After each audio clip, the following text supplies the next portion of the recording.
Assalamualaikum warahmatullahi wabarakatuh dan salam sejahtera. Bertemu lagi dengan saya Cikgu Wan Zamzarina binti Jalaluddin dalam kelas PDPR tahun 6. Tema yang ketujuh, indahnya warisan kita. Unit 19, Khazanah Kesenian Bangsa dalam tajuk Kisah Hidup Sepotong Kayu.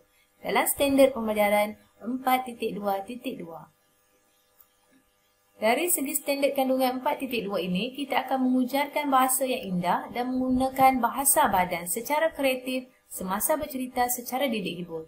Dari segi standard pembelajaran 4.2.2 ini, kita akan mengujarkan cerita menggunakan bahasa yang indah dan ayat yang gramatis untuk menyampaikan idea dengan bahasa badan yang kreatif. Dari segi objektif pula, pada akhir pengajaran dan pembelajaran, murid dapat mengujar cerita sekurang-kurangnya 3 perenggan dengan menggunakan bahasa yang indah dengan betul. Dari segi kriteria kejayaan, murid dapat mengujar cerita sekurang-kurangnya 3 daripada 6 perenggan dengan menggunakan bahasa yang indah dengan betul secara individu. Itu yang pertama, mestilah kita membaca dan memahami teks, ya. Kisah hidup sepotong kayu, ya. Kalau kamu lihat tajuk saja yang merupakan sejenis karangan autobiografi di mana kita mengandaikan kita menjadi sesuatu bahan tersebut dan kita perlu menceritakan daripada riwayat awal sehinggalah ke akhirnya. Ya, mari kita lihat apa cerita tentang kisah hidup sepotong kayu. Kisah hidup sepotong kayu. Aku merupakan sepotong kayu di sebuah kilang papan usang.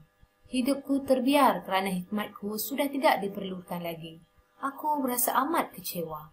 Sebelum aku dibawa ke kilang papan ini, aku hidup gah di rimba raya. Hidupku sungguh tenang dan gembira di sana. Aku amat dihormati dan dipandang tinggi oleh penghuni rimba. Badanku yang besar dan usiaku puluhan tahun. Pada suatu hari, aku didatangi oleh seorang pengukir kayu.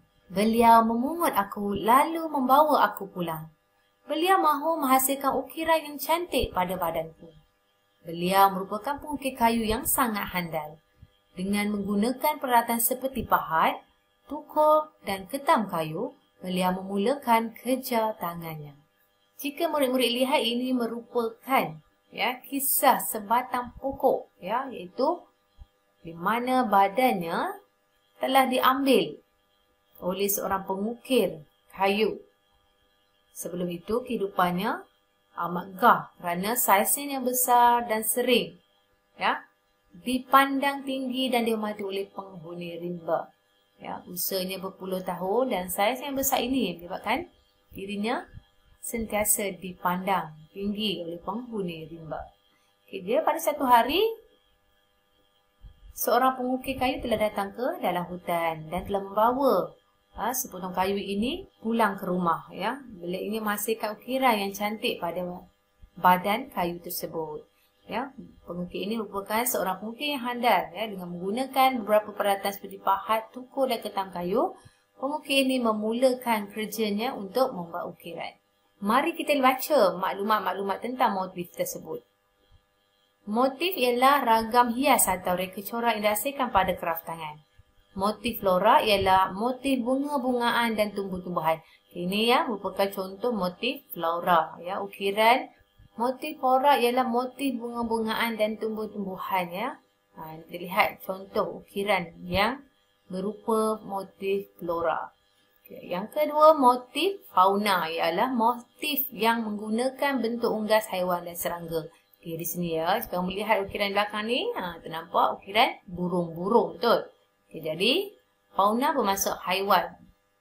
Yang ketiga ialah motif angkasa atau kosmos menerapkan gambaran awan larat seperti bintang, matahari, bulan dan bukit bukau. Ini contoh motif kosmos. Dan terakhir, motif geometri menampilkan bentuk seperti bulatan dan segitiga.